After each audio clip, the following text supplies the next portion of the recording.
Bukas nga pala ng umaga ay magdi-deliver nga pala ako sa kaibigan ko. Gabi pa nga lang ay niready ko na nga din pala yung mga sausawan. Bali madaling araw na nga din pala ako natapos. Pero syempre, bagong lahat, ako nga po pala si Jack, maraming pangarap para sa pamilya. Pagkagising ko nga pala ng alas 5 ay agad ko na din niluto yung mga dadalhin ko. Pa-order nga pala yung kaibigan ko sa company. Tulong na nga din pala ako kay ate. Di bali ihahatid nga lang din pala namin to sa Shatilan. Sakto nga din pala yung dating namin at ando na yung shuttle. Uwi na nga din pala kami agad at may gagawin pa ako. Di bali ngayong araw po talaga ay magre-restock na ulit ako. Pero bago nga pala ako gumawa, kakain muna kami ng agahan. Para dire-diretso na nga din pala yung gagawin ko. Nagdaing nga pala ako kahapon kaya yun na lang nga din pala yung inulam namin ngayon. Alis sinama ko nga pala yung ate ko sa paghahatid. Matapos ko nga pala kumain, igo na nga rin pala ako. Gawa nga ng marami pa akong gagawin ngayong araw. Una ko nga palang gawin ay magbalot ng graham bar. Hindi ko nga pala muna kinuha yung graham bar sa rep para sabi ko hindi matunaw agad. Magkakat nga din pala muna ako ng foil. Bali dinadangkal ko nga din to para pare-parehas yung sukat. Makapal-kapal nga din tong foil na nabili ko. Siya nga pala mga parang nagkakaubusan na nga din pala ng graham crackers ngayon. Ito na nga din pala yung last na stock ko ngayon mga par. Kaya hapon nga pala ay magdi-deliver na naman ako. Bali dadalhin nga din pala yun sa company. Shout out nga po pala sa lahat ng mga nag-order sa akin. Maraming salamat nga din po pala na hindi kayo magsawang umorder sa akin mga par.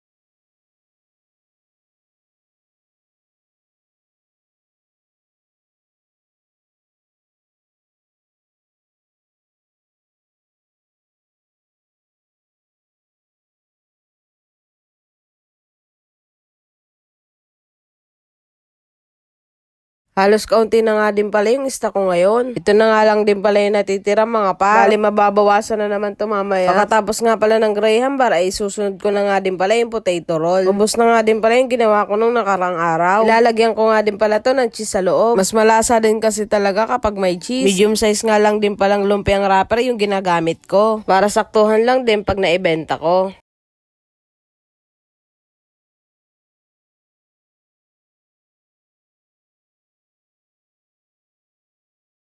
Inabot na nga din pala ako ng hapon sa pagbabalot. At dahil nga magdi-deliver pa ako ngayong hapon, hahanda ko na nga rin pala to. Bali, 6 na piraso nga din pala yung order niya sa akin. Si Ate Roan nga pala yung may order. Shout out nga po pala sa iyo, Ate Roan. At bete na rin kay Ate Major. Thank you nga din po pala sa pag-order. Bali, papadala ko nga pala to sa kaibigan ko.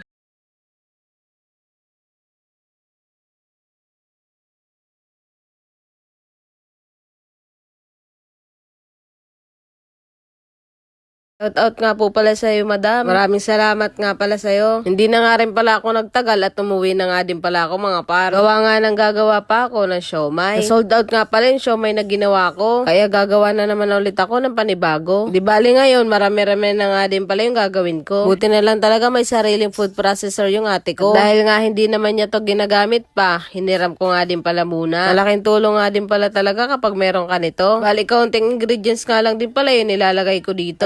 Abot na nga din pala ako ng gabi pag nagre-restock ako. Tapos ko nga pala tong timplahan. Halo-haloin ko na nga din pala to. May na nga lang din pala yung ginagamit ko para sabi ko mahalo talaga maayos.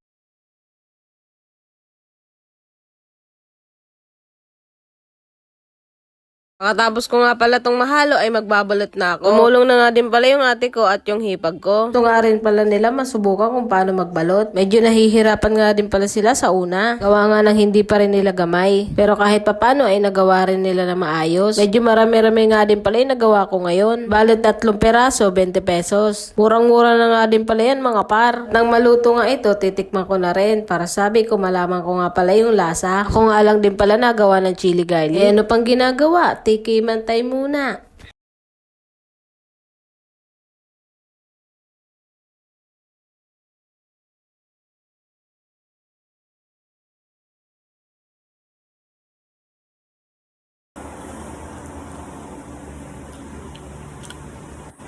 Saktong-sakto nga din pala yung lasa niya mga par.